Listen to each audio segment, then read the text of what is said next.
तो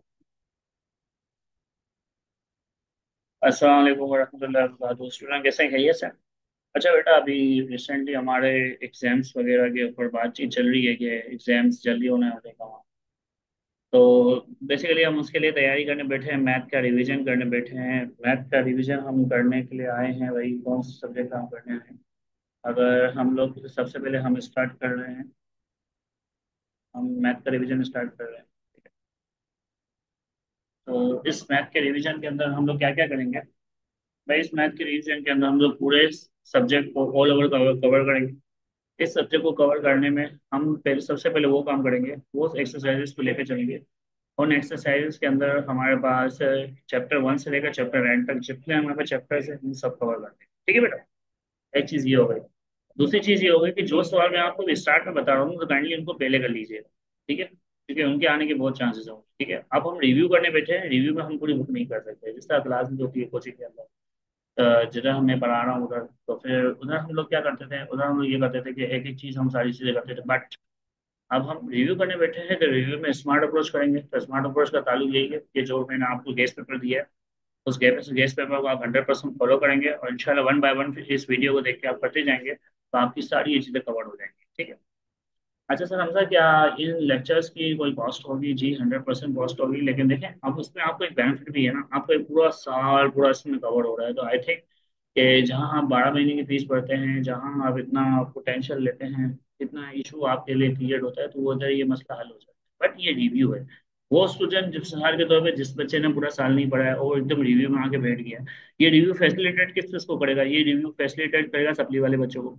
ये review facilitate करेगा उन बच्चों को जिन्होंने पूरा साल तो पढ़ लिया है, लेकिन मसला ये आ रहा है कि सर अब हम रिवाइज कैसे करें। ठीक है?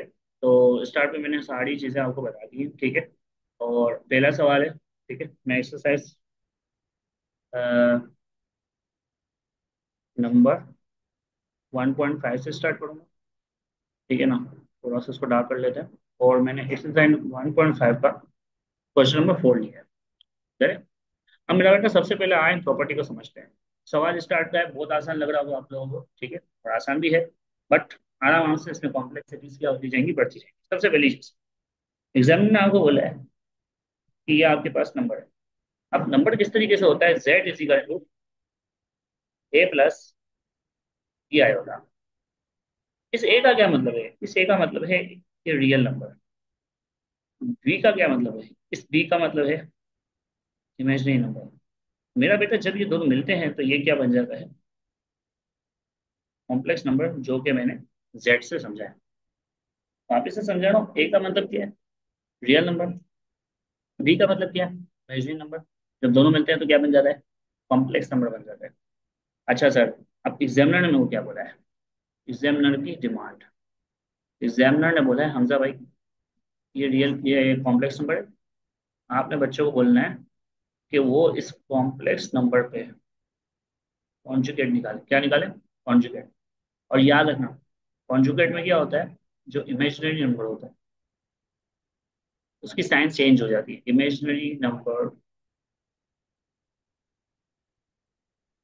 Sign change. यानी अगर +6 आयोटा है तो वो क्या हो जाएगा? -6 आयोटा है। समझ में आ रहा है? रियल नंबर पे कोई इम्पैक्ट नहीं जाएगा, सारा इम्पैक्ट किस पे जाएगा? किस पे जाएगा बोले? इमेजिनरी नंबर पे जाएगा। अच्छा सर आए, अब एग्जामिनर ने हमें क्या बोला? हमें एग्जामिनर ने ये बोला है कि तुम्हारे पास एक कॉन्जुगेट है, और सॉरी एक कॉम्प्लेक्स नंबर है। उस कॉम्प्लेक्स नंबर का तुम कॉन्जुगेट लोगे, और कॉन्जुगेट लेने के बाद उसका वापस से एक और कॉन्जुगेट, तो वो तुम्हारे कॉम्प्लेक्स नंबर के ही बराबर होगा। ठीक है? तो ये बात तो सर हमें ऐसे ही समझ में आ रही है, इसको पढ़ने की। We are in the review. तो हमने हर चीज करनी है, किसी भी चीज को आसान नहीं लेना, ओवर कॉन्फिडेंट नहीं होना, वरना इसी वजह से हमारे नंबर कटते हैं। तो सर पहला पार्ट है, करना शुरू करते हैं। अ, थोड़ा अच्छा सा पेन लेते हैं, ग्रीन ले लेते हैं ताकि।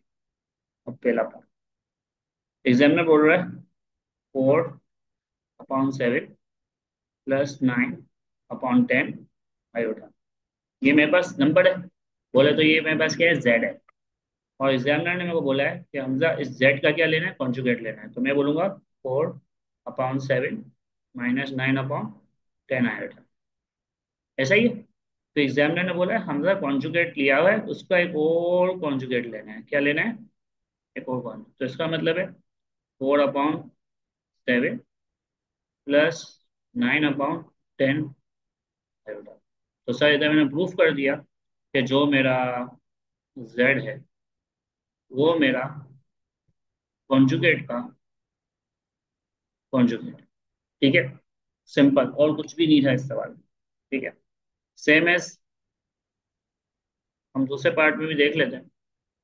जैसे कि ये इधर लिखा है -9/11 प्लस 10/9। -9/11 plus 10/9 iota. ऐसा ही है। सर आप इसका कॉन्जुगेट बनाएंगे, क्या बनेगा? -9/11 -10/9। फिर हम क्या करेंगे? सर हमजा आप इसके कॉन्जुगेट का क्या लेंगे? कॉन्जुगेट। तो -9/11 प्लस 10/9 आयोटा, जो कि बेसिकली किसके बराबर है? जेड के बराबर है। ऐसा ही है। थर्ड है आपके पास। सर थर्ड में इधर ही सॉल्व कर देता हूँ। 1/2 -3 आयोटा। ऐसा ही है। तो मेरा बेटा जब मैं इसका कॉन्जुगेट लूंगा 1/2 प्लस 3 आयोटा, और जब मैं कॉन्जुगेट का कॉन्जुगेट लूंगा तो 1/2 -3 आयोटा, जो कि किसके बराबर है?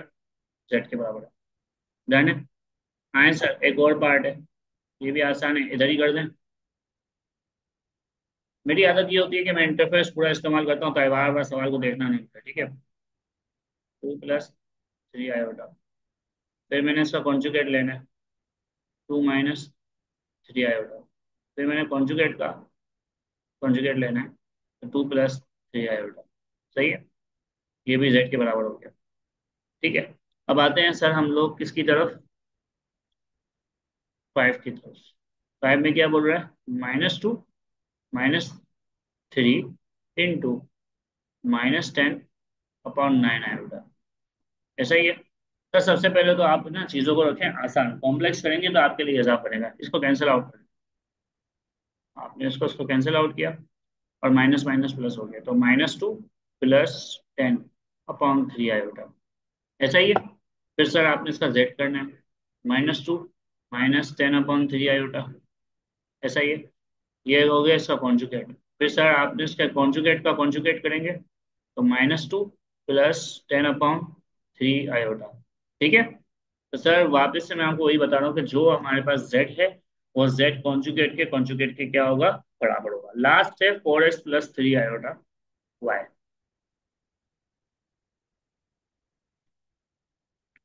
छठा है हमारे पास 4x + 3 आयोटा y। अब देखें, वेरिएबल के आने से आपने ये नहीं सोचना है कि भाई ये तो चेंज ही नहीं होगा, मैटर नहीं करता। ठीक है। तो फिर आपने क्या करना है? सर हमजा ये z है मेरा, मैं इसका क्या ले लूंगा? कॉन्जुगेट। तो 4x - 3 आयोटा y। फिर मैं वापस इसका क्या ले लूंगा? कॉन्जुगेट का कॉन्जुगेट। 4x + 3 iota. ऐसा ही है। तो सर ये हमने अपने गेस पेपर का पहला सवाल हल कर दिया है। याद रखिएगा, जो प्रिपरेशन पेपर मैंने बना के दिया है वो पूरा कवर कर रहा है आपकी बुक को। तो इंशाल्लाह हमने इसको स्टार्ट कर दिया। इंशाल्लाह अगली वीडियो मिलेंगे नेक्स्ट सवाल के साथ। वालेकुम अस्सलाम वरहमतुल्लाहि वबरकातुहू।